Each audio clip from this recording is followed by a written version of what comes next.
Yes, I'm truly sorry, but I'm afraid it's true. After 13 years of manufacturing wheeler dealers, I'm soon going to be leaving display. Edd China was the serene giant who fixed automobiles for wheeler dealers for 13 years. Then, everything broke down. His workshop time was to be reduced by the network. He left, but leaving cost him everything. His garage failed, inexplicably. His YouTube channel shut off. His reputation was ruined by a Ferrari scandal. And Mike Brewer, his co-host, Ed did very awful stuff. The reality is about 37 seconds. Money, and ego. Video that permanently altered fans' perceptions of their favorite mechanic. It began in May 9, 1971, London. Edward John China was born on the day. Born. However, nobody could have predicted that this tall, inquisitive youngster would grow up to be one of television's most admired mechanics. His early years were different from typical children's. His dad, as an aviation engineer, converted their house into a miniature manufacturing facility. This wasn't as simple as several tools in the garage. Ed, a little boy, discovered how things operate there. By disassembling them and then reassembling them.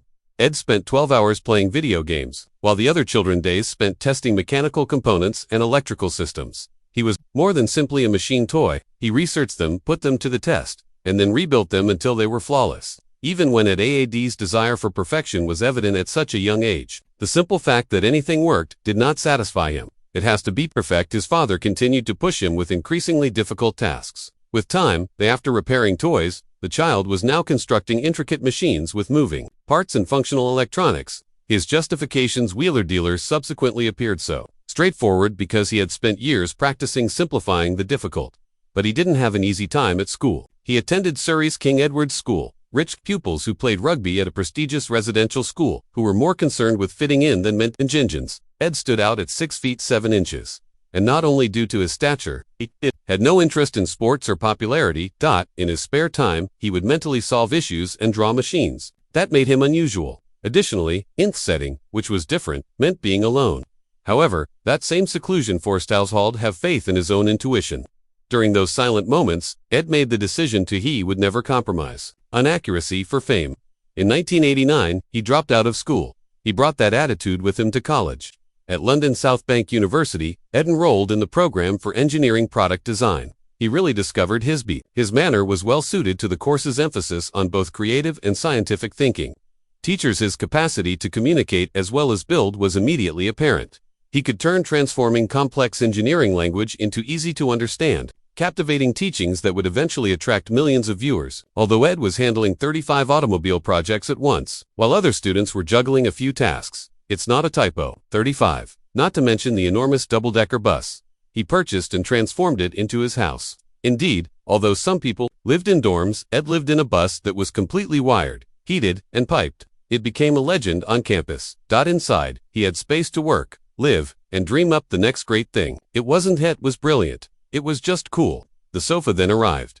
Not just any couch, however, but thine for Malufpa. Ed constructed it to generate funds for a Bliss expedition, but it grew into something far larger. With an automated gearbox and a small 1,275cc gasoline engine, he made a driving sofa that is completely The coverings could be washed, the controls were concealed in the armrests, and it was capable of reaching 87 miles per hour. It shattered the fastest Guinness World Record. Furniture in 1998 at Goodwood.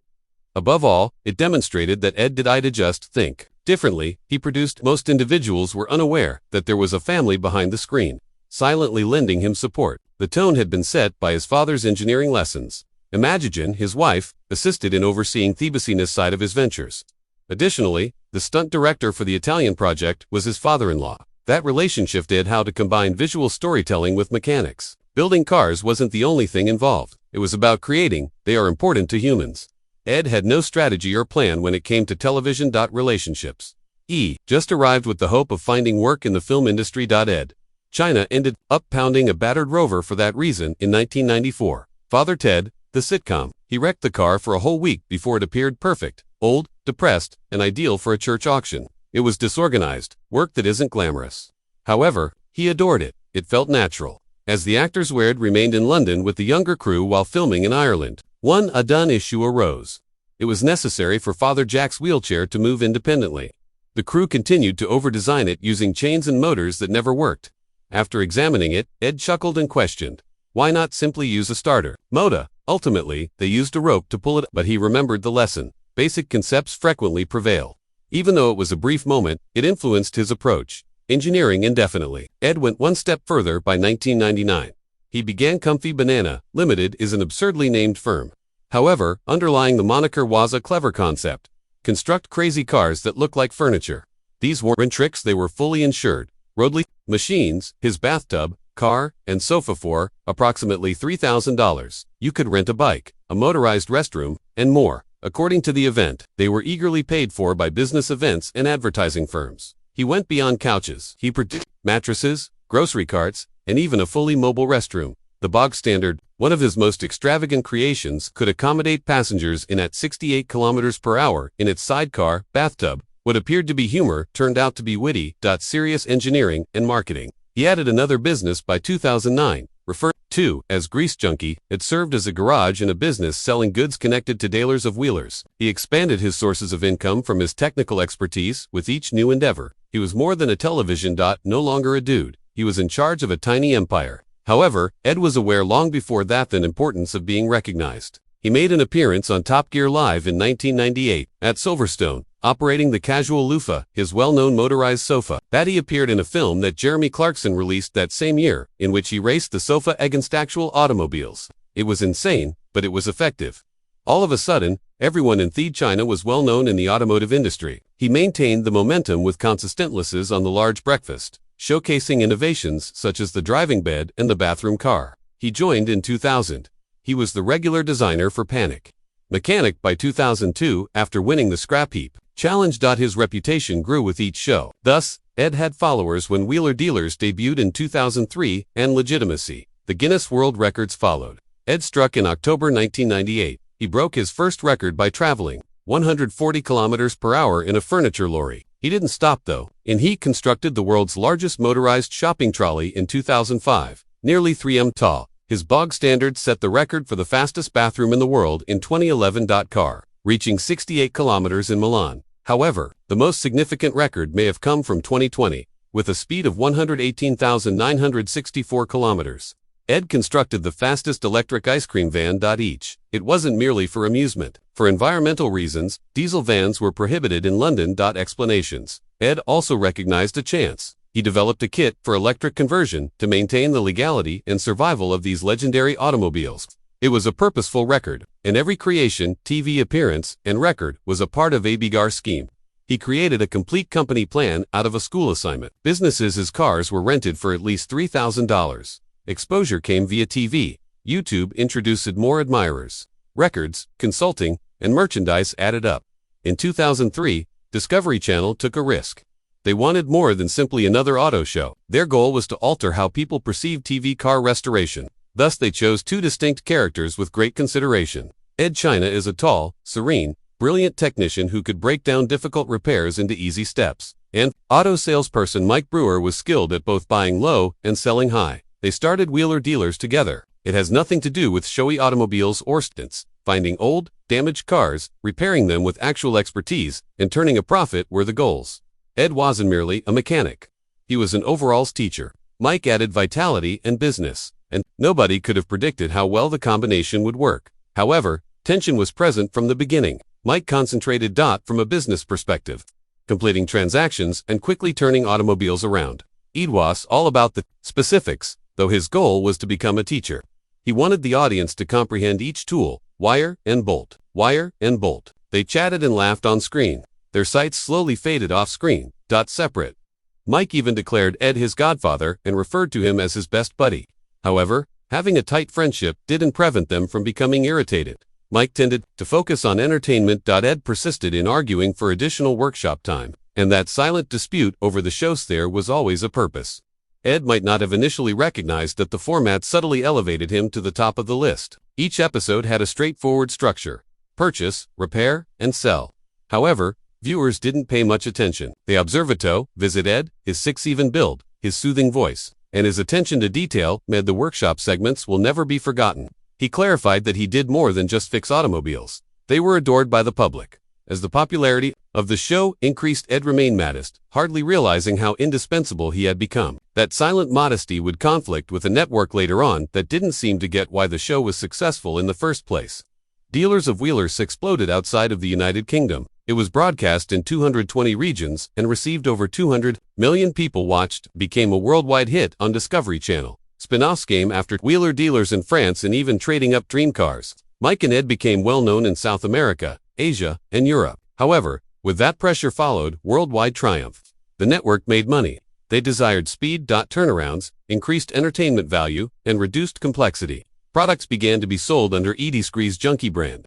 The focus of the performance shifted from passion tottering into a product. And gradually, the pressure to reduce Edd started to mount during workshop time. Initially, production was straightforward. A small Edd and Mike were part of a small team of 5 individuals that worked in small workshops. However, everything changed in 2012. They relocated to the United States, established a new base in California, and enlisted a larger crew. They moved their workshop to 53082 Drive for research in Huntington Beach. More cameras, more lighting, higher expenses, and more meddling. The program evolved from intimate and small to large and industrial. Shorter, quicker information was required by American TV standards, and Edd's meticulous, unhurried explanations were suddenly viewed as excessive. The actual being pushed out was what made the show unique. Edd continued. Nevertheless, he refurbished 135 automobiles in 13 seasons. They were all hands-on masters. He handled everything with care and accuracy, from rusted MGs to ancient Volvos. A few parts of episodes alone cost tens of thousands of pounds. Some required uncommon components and tools that are sent from all throughout Europe. However, he always managed to make it work. In addition to learning, viewers were inspired. However, the speed was cruel. It's difficult to teach every fix while filming for television. Additionally, as the Edd's patience wore, then as demands rose, the workload increased. The imaginative freedom dwindled, and he left in 2017. The parts of the workshop that were his pride, they were costly and time-consuming for the network. Each required ideal lighting, several cameras, and setup time. But those parts were the show. To Edd, that's where the worth was. He received letters from people who said he taught them how to fix their own autos. Supporters waited in line to give him a personal thank you. He thought such parts were more important than any ostentatious disclosure. The network, however, desired cuts instead of the untidy work in progress. They wanted to limit it to before and after photos. In between. That was the last straw for Edd. The program had changed from what had begun as, and he was unwilling to make any concessions. Although all of this was behind the scenes, something else was collapsing on screen. Edd had upon Junkie, his own garage in Bracknell. It appeared to be a dream come true.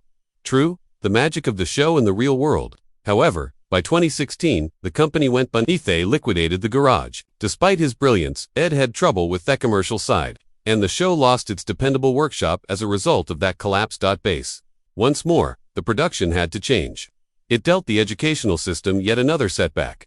Wheeler Dealer's heart. He was seen constructing and repairing, but behind his actual garage was closing. Curtain. In spite of everything, Edd's enthusiasm came to an end.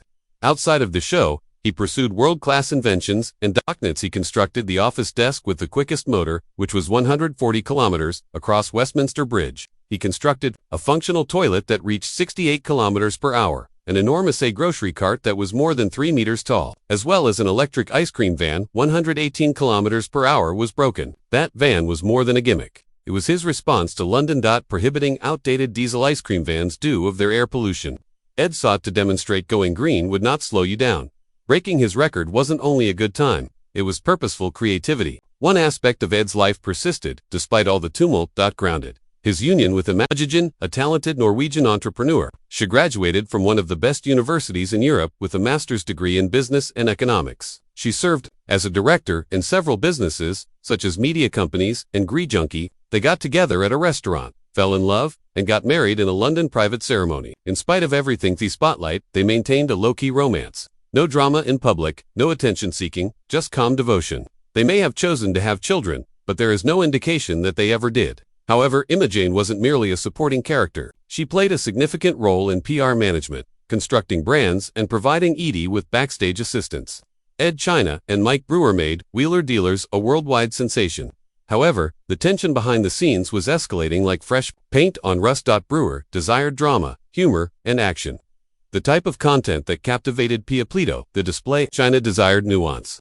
The nuts and bolts, in his opinion, were the show's core. When they relocated to California in 2015, the strain increased. The network desired more glitz and grease. China declined. He thought his time at the workshop washily. It was more than simply a car show to him. It was a classroom. However, Velocity executives disagreed. They informed him unequivocally that his workshop portions were too challenging to manufacture. That was a deep cut. However, Brewer wasn't concealing he thought China had let his celebrity to transform him by the later seasons. According to Brewer, he went from being a mechanic to a TV star. He asserted that Edd started deciding which jobs he would perform and which he would not. According to some insiders, China, at 6M7, grew less willing to crawl beneath automobiles and more image-conscious. The Brewer noticed it as the ego. He claimed that China was impolite and committed terrible crimes. Finally, Edd was given a choice by the network: remain and stroll, or adhere to the new format. Off it was getting ugly. Camera. The producers were fighting China for control. Faster cuts and tighter episodes were what they desired. He wished to demonstrate each stage of each and every fix. It was not what the producers wanted. It took too long to film his scenes. Too many camera angles. Excessive costs, and some 12-hour workshop portions movie. The revised plan just did not allow for that type of detail. China declined to give in.